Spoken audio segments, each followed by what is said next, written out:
Guys, ang special na grass. Yan siya, oh. Ang ganda. Sa North Finland marami ito. Kaya dito very lang konti, very rare dito sa amin. Ayan, oh. Tinatawag ko nga itong ulo ni Trump. Ito yung buhok ni Trump. Doon sa north sobrang ganda. Ang dami doon, tumpok-tumpok. Ayan, oh. Halos patapos na ngayong bloom niya eh.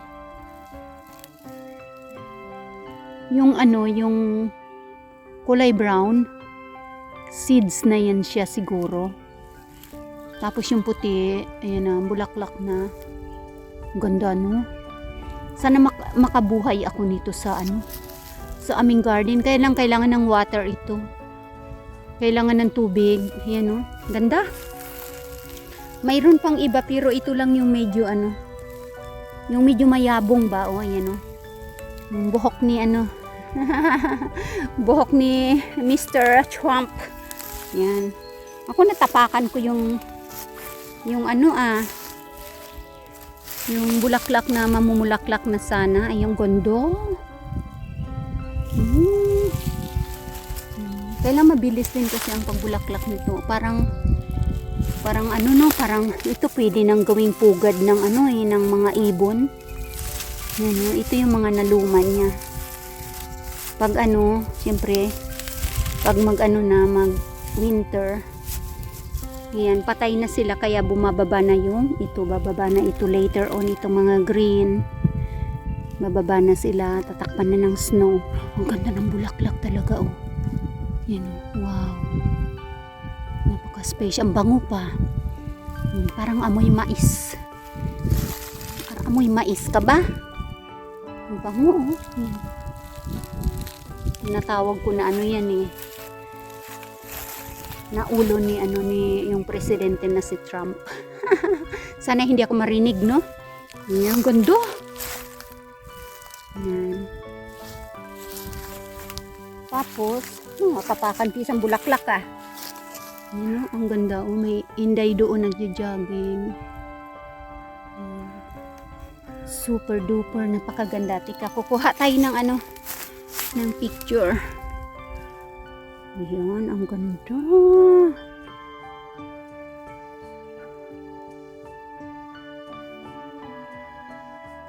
Tapos kung yan ay ulo naman ni Trump at buhok ni Trump, yan, dito naman ay may balbas naman si Judas. Ito ang balbas ni Judas. Rina Kingangabel, kung ano ang nakikita mo dito sa kagubatan. Parang balbas ni Judas nga, oh. Mga lumot. Yan. Mga lumot yan. Parang tambalang ba, oh. Sana all pwedeng kainin, kaso hindi pwedeng kainin yan. Yan, napapalibutan yung puno. Kasi dito, may tubig dito, may doon, may suba-suba banda doon. Sana makakita ako ng usa. Yan, ang lalaki ng mga punong kahoy dito. Nagkakadahon-dahon na rin. Mayroong magandang beetle dito sa makintab na maliit na beetle. Nagkakadahon-dahon na rin yung mga birch tree. Ayan, yung hapa. Ayan. At ito naman ay ito? Ito malapit nating magbuka. Ayan, pink ang niyan eh, bulaklak. Ayan, yan, mga nature na makikita dito sa kagubatan ng Rina Kingangabel.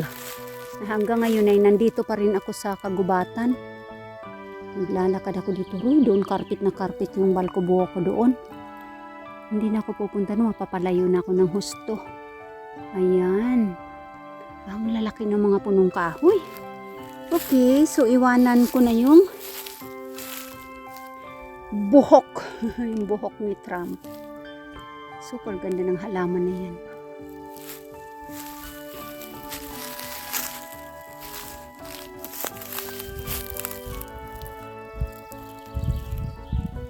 Yung bulaklak niya ba? Naglaos na kasi iba eh. Buti naabutan ko pa nga, oh. Buti at napadaan ako dito. Ganda. Pwedeng ano, no? Pwede ng bouquet yan, no? Simple. Hindi kaya ilagay sa gitna ng lamesa.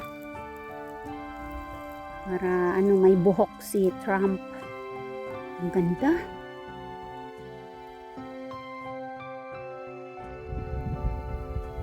Carpet na itong Voykuka dandelions.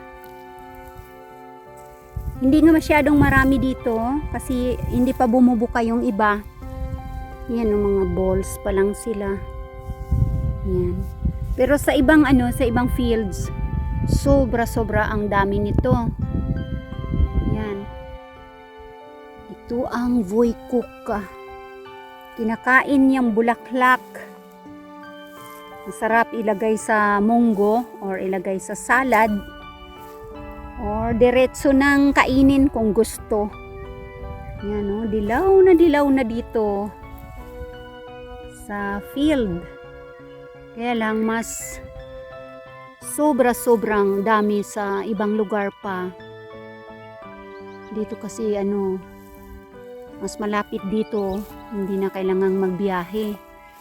Pero doon sa ano, sa ibang lugar, magbiyahe pa doon, malayo din. Kaya dito na lang sa ano, medyo mas malapit-lapit konti. Ako mag-video. May mga paru-paro na rin na lumilipad. At ang mga ibon, kabilaan talaga yung paghuni-huni nila. Nag-o-opera sila, nagko-contest sila kung sino ang pinakamagandang boses ng mga ibon sa gubat. Mga paru-paro nagliliparan na rin. Yan. Hindi pa masyadong bloom kasi mga balls pa yung iba. Yan, hanggang dun. Dito sa open field. Wala pa akong nakikitang usa. Yan, ito na yung iba, actually yung ibang dandelions, yung mga una talagang namulaklak. Seeds na sila. Nadaanan ko kanina doon sa ibang lugar, yung mas mataas na lugar na unang nasisikatan ng araw. Nadaanan ko mga seeds na sila. So, ang bilis naman. Buti nakadaan ako dito at ayan, oh. Nakakuha tayo ng dandelion video. Wala pa akong usa na nakikita.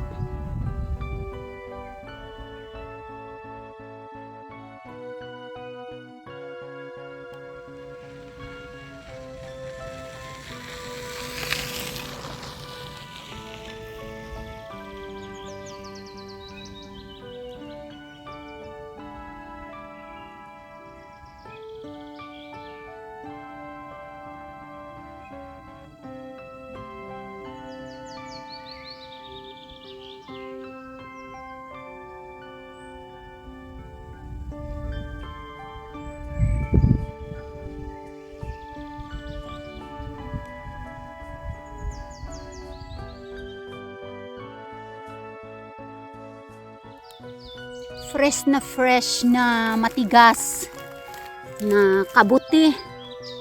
Ayan. Dito sa kagubatan.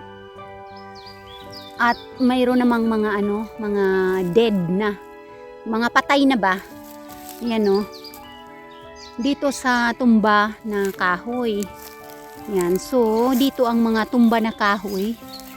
Pinapabayaan lang yan na malusaw dito sa kagubatan para magsilbing fertilizer at dagdag lupa dito sa nature ng Finland. Ayan. Hindi yan kinakahoy or inuuwi sa bahay ng mga tao. Pinapabayaan lang dito. Ang ganda, di ba? Ayan. Pinapabayaan lang para maging nature sila. Ayan. Ang dami. Yan yung matigas na na kabuti. Ang lalaki, oh. Ayan. birch tree itong natumba na to. Lumang-luma na ano na kahoy ba.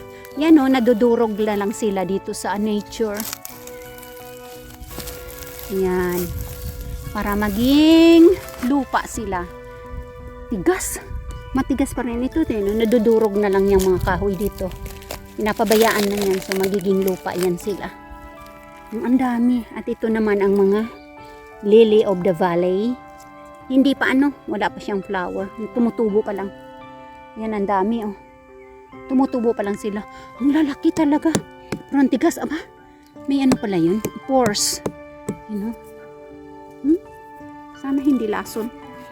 Hindi lason sa akin, Ayan. Tapos dito, ayan, ang dami. Nasulyapan ko. Ayan, hanggang dito sa, sa lumang puno din. Ayan, hanggang taas. Ang lalaki. Ayan, hanggang doon. Yan, dyan pala natumba. Ito pala. Dali. Yan, natumba pala itong birch tree na ito. Ayan, hanggang doon. Ang daming kabuti. Hanggang doon sa taas. May malaki doon. Sobrang laki. Yan, wala pang masyadong mga dahon ng mga kahoy. Kasi nga, spring season pa lang. Ayan, Ay, ito yung malapitan. Tingnan natin yung pinaka-ilalim niya, Parang yung parang paa ng kabayo. Yan yung parang shoes ng horse. Ano yun, tika? Ayaw ko na hawakan ng aking kamay. Baka parang gel. Yan. Parang siya. Asukal. Ayan, hanggang doon sa taas. Di ba? Yan, natumba pala itong birds. Ayun na doon kambal yung sa taas. Ang laki. Yan. Yun yung pinagtumbaan niya.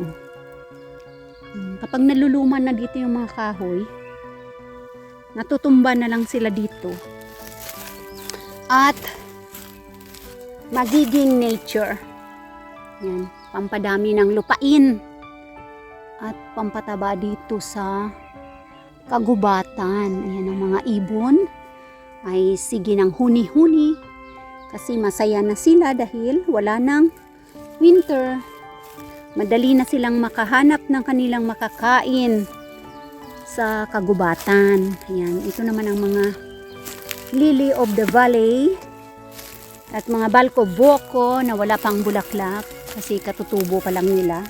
Kaya yung iba may bulaklak na rin. Tapos, pa ba? Dito ako kumukuha minsan ng mushroom kapag autumn season. Yan ang mga blueberries. May dahon-dahon na rin. Ito yung blueberries, ito ang bush ng blueberry, mustika. Yan yung dahon na yan. Yan ang pagkain ng mga usa, ng mga musis. Yan. At pwede ring pagkain ng tao. Yan yung mga bagong usbong yan, Pag nagugutom ka sa gubat, pwede mong kainin yan. Pwede mo ring gawin na tsaa. Ilaga mo para magkaroon ka ng tsaa. Hindi pa naman ako gutom. May dala akong mansanas. May dala akong mansanas. At mayroon akong maiinom para hindi ko kakainin itong mga blueberries na yan. Ayan kasi nag-uusbong-usbong pa lang sila. Dami dito Sa mga July. Pwede na silang pitasin. Daming blueberries. Yan Pero umuusbong pa lang. Ayan. Mga ibon ay nag-aawitan. Kawili-wili silang pakinggan. Kawili-wili silang pakinggan. Kaya pala familiar din sa akin nitong place. Kasi dito pala ako nag-mushroom before. Nung autumn, dito ako kumukuha ng mga mushrooms. Kaya sabi ko parang familiar sa akin yung lugar. Kung saan-saan na pala ako nakarating. Kung saan-saan ako nagsusuot-suot na pala dito ng mga kagubatan. Pero hindi naman ako mawawala dito. Kasi I know my place. I know my place. So hindi ako mawawala dito kahit napakalawak ng mga kagubatan dito. Yan, alam kong bumalik sa bahay. Tika, ano yung kumikintab doon? Pupunta pa ba ako doon? Hindi na. May dumaan si Inday pala, hindi ko napansin. May dumaan na Inday pala, hindi ko napansin. Sabi ko parang may kaluskos. Sando na si Inday. Ayun. Dito siya nag-cross sa So, Inday ba o ano? Ano yung kalahati na Inday? Ayan. At lalabas na ako dito. Ayan. Ay, hindi Inday pala. Kalahating Inday. Kalahating Inday, kalahating Untoy. Ayan, so. On the way home na ako. Paano yan? Wala akong nakuhang gulay. Ang aking gulay na hinahanap-hanap. Mamaya maghahanap pa ako.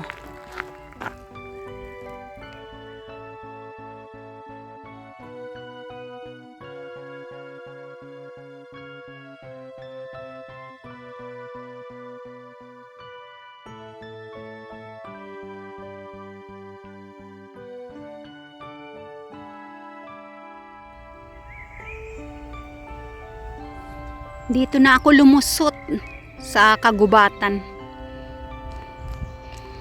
Ang reyna ng kagubatan, ayan. Ang gaganda ng mga punong kahoy, no? Ang tataas. Ayan, no? Kailang wala pa ring mga dahon. Nag-uusbong-usbungan pa lang. Yung mga mga birds, trees ay may mga dahon-dahon na rin. Yan. Galing ako dun sa main road kung saan yung supermarket. Kaso hindi ako nakabili ng ice cream kasi sarado. Bakit sarado kaya yun? Kaya pala sabi ko bakit parang isa lang yung nakaparking na sasakyan sa kalapad-lapad ng parkingan. Wala tuloy akong nabiling ice cream. Sarado eh. Ewan ko baka mamayang hapon pa mag-o-open. Baka walang trabahador. Ayan, no, super ganda ng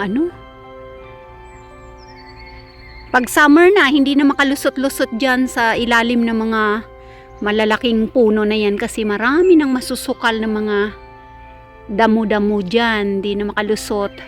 So sa na lang, mga footpaths dadaan.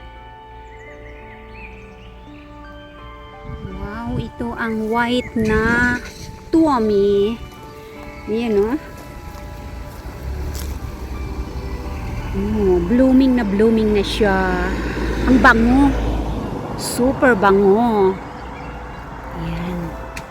Ganda, no? Ang bango talaga. Bonsai siya. Pero sa sa forest ito sobrang dami. Kaya lang hindi pa siguro masyado sa kagubatan kasi ito nasisikatan ng araw palagi. Ayan, no? Ang ganda, di ba? Wow! Pungpong na pungpong yung bulaklak.